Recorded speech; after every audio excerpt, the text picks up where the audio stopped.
वला तत्तबिउ खुतुवाति शैतान, शैतान की पैरवी ना करो, इसलिए कि वो तुम्हारा खुला हुआ दुश्मन है। शैतान नहीं चाहता इस्लाम में तुम मुकम्मल आ जाओ।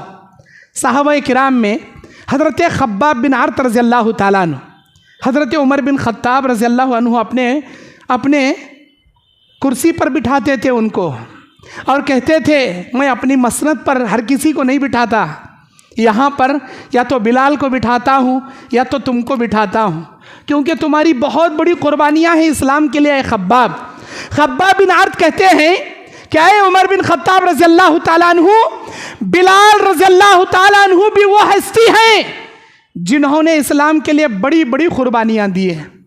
उमैया बिन खल्फ उनके सीने पर पैर रखकर, बड़ा पत्थर रखकर खड़ा हो जाता था और मक्के के शरीर पट्टों के हाथ में पैर में रस्सी बांधकर बड़े तपती रेगिस्तान के रेत पर इनको घसीटते जैसे जानवरों को घसीटते, नऊज़ुबिल्लाह, और कहता छोड़ दे दीन मैं तुझे छोड़ दूंगा, छोड़ दे कलमा मैं तुझे छोड़ूंगा। वो बोलते मेरे जिस्म से जान तो जा सकती है लेकिन कलमा नहीं जा सकता। अहद अहद अहद का नारा लगाते थे बिलाल हबशी रज़ियल्लाहु अन्हु। खब्बाब बिन अर्त कहते हैं ये वो बिलाल हैं जिनके जुल्म सितम को देखकर अबू बकर सिद्दीक ने उनको ख़रीद कर आज़ाद कर दिया, लेकिन मुझे आज़ाद कराने वाला कोई नहीं था। जब मैं इस्लाम कबूल किया मेरा मालिक मुझे आग के डल्लों के ऊपर लिटाकर सीने पर पैर रखकर खड़ा हो जाता, आग के डल्लों पर पैर रखकर मेरी पीठ लिटाकर मेरे सीने पर पैर रखकर खड़ा हो जाता, मुझे जुम्बिश लेने भी नहीं देता, मेरी चमड़ी जल जाती, मेरी पीठ की चर्बी पिघलकर आग के डल्लों को बुझा देती, चीखे मार मार कर मैं बेहोश हो जाता। अरे उमर ये देखिए मेरी पीठ, चादर उठाकर खब्बाब बिन अर्त बताते हैं ये देखिए मेरी पीठ, पीठ की कैफियत नहीं थी उनकी, देखने के लायक नहीं थी, पूरी जल गई थी उनकी पीठ। अल्लाह अकबर। मेरे दीन और इस्लामी भाइयों, ये हज़रत खब्बाब बिन अर्त ग़ज़वे उहद हो, ग़ज़वे बद्र हो, ग़ज़वे खंदक हो, हर ग़ज़वे में शरीक रहे।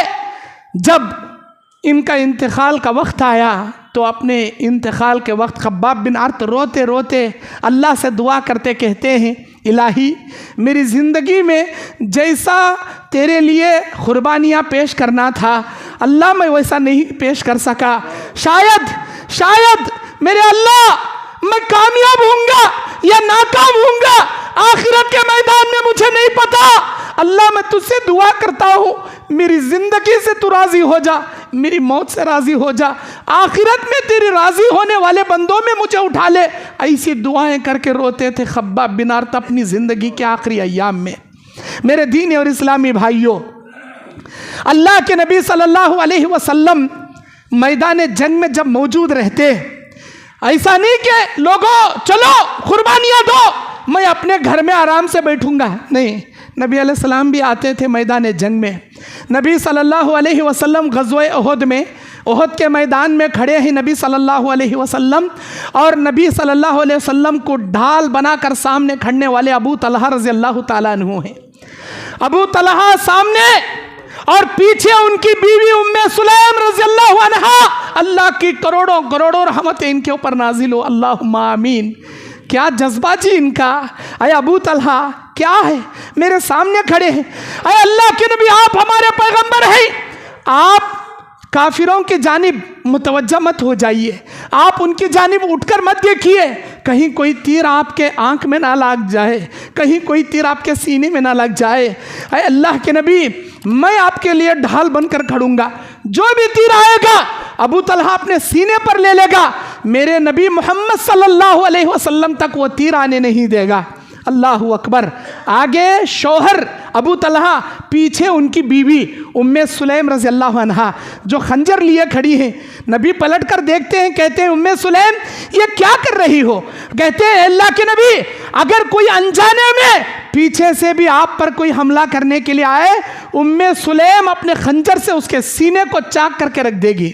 जबकि औरतों के ऊपर जिहाद फ़र्ज नहीं था, औरतें जख्मियों की मरहम पट्टी करने, प्यासों को पानी पिलाने की गर्ज से आया करती थी, लेकिन पीछे से खंजर लिए खड़ी थी उम्मे सुलैम रज़ियल्लाहु अन्हा। अरे उम्मे सुलैम तुम्हारे ईमान के जज्बे को अल्लाह कबूल फरमाए, थोड़ी ही देर में हज़रत शम्मास रज़ियल्लाहु ताला अन्हु आ गए। कौन है ये? शम्मास रज़ियल्लाहु ताला अन्हु एक ऐसे नौजवान सहाबी रसूल हैं जो नबी अलैहिस्सलातु वस्सलाम के चार हाथ जानिब आकर अबू तलहा और शम्मास रज़ियल्लाहु ताला अन्हु ढाल बनकर ग़ज़वे उहद में खड़े हो गए। बोलते थे, ऐ शम्मास, मैं तेरे लिए एक जुमला इस्तेमाल करूंगा, जैसे एक लड़ने वाले को ढाल बचाव का काम करता है, ऐ शम्मास, ऐ अबू तलहा, तुम दोनों इस मैदान जंग में मेरे लिए ढाल बन चुके हो। न सिर्फ ढाल थे वो, जितने हमले होते थे खुद अपने ऊपर खाते थे, जितने तीर आकर लगते थे खुद अपने बदन पर ले लेते थे। कोई दाएं से आया तो हाथ आगे, कोई बाएं से आया तो बायां हाथ आगे, सामने से आया तो सीना आगे। अल्लाहु अकबर। जब जंग खत्म हुई, इतने ज्यादा तीर, इतने ज्यादा इनको जख्म लगे थे, इनको एक खच्चर पर डालकर मदीना लाया गया। उम्मे सलमा, हमारी माँ उम्महातुल मोमिनीन रज़ियल्लाहु अन्हा कहती है, ये मेरे चाचा के बेटे हैं, ये मेरे चाचा के बेटे हैं। अरे अल्लाह के नबी, इनकी हालत कैसी हो गई?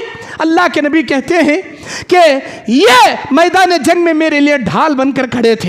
इन्होंने अपने बदन को, सारे जख्म अपने ऊपर लेकर, सारे तीर अपने ऊपर लेकर मुझे ढाल बनाया था। इनकी ये हालत हो गई। हज़रत उम्मे सलमा रज़ियल्लाहु अन्हा कहती हैं, इनको मेरे घर लेकर आइए, ये मेरे चाचा के बेटे हैं, मैं इनकी तीमारदारी करूँगी, मैं इनकी मरहब पट्टी करूँगी, क्योंकि ये मेरे भाई हैं। अल्लाह के नबी अलैहिस्सलाम उम्मे सलमा के मकान में लाकर इनको लिटा दिए। 1.5 दिन, ग़ज़वे उहद के 1.5 दिन बाद तक ये ज़िंदा थे।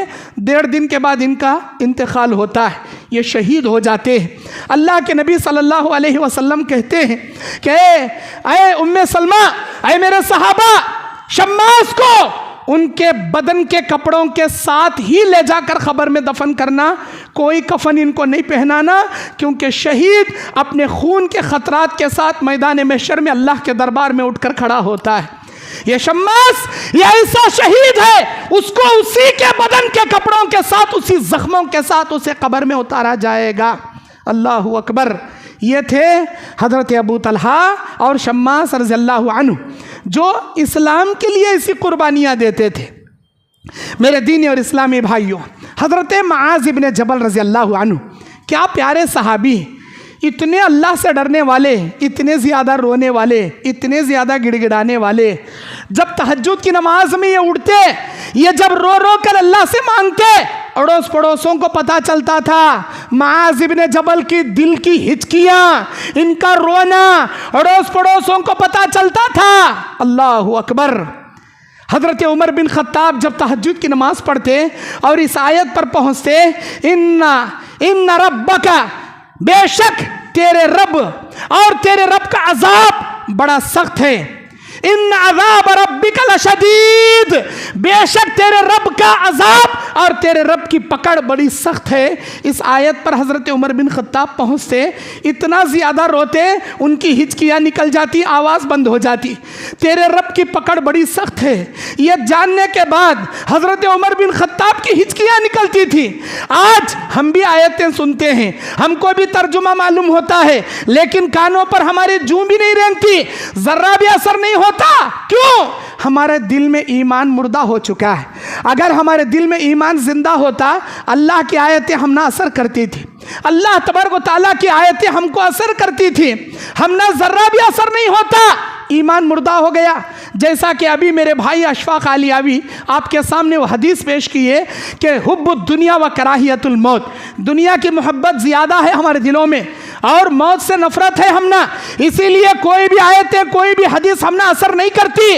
असर कराइए, इस दिल को दीनदार बनाइए, अल्लाह की आयतें असरअंगेज होने जैसा सीना बनाइए, वरना मौत का फरिश्ता आएगा, मुनाफिकाना दिल लेकर अल्लाह के दरबार में जाओगे, निफाक भरा दिल, दुनिया की मोहब्बत भरा दिल लेकर अल्लाह के सामने जाओगे, क्या मुंह दिखाओगे? क्या मुंह दिखाओगे? अल्लाह पूछेगा, क्या दुनिया, क्या दौलत, क्या बीवी बच्चे, क्या ऐशो आराम तेरे आराम के लिए नहीं दिया? अल्लाह सारी दुनिया दिया, सारी दुनिया की आरामती दिया। अल्लाह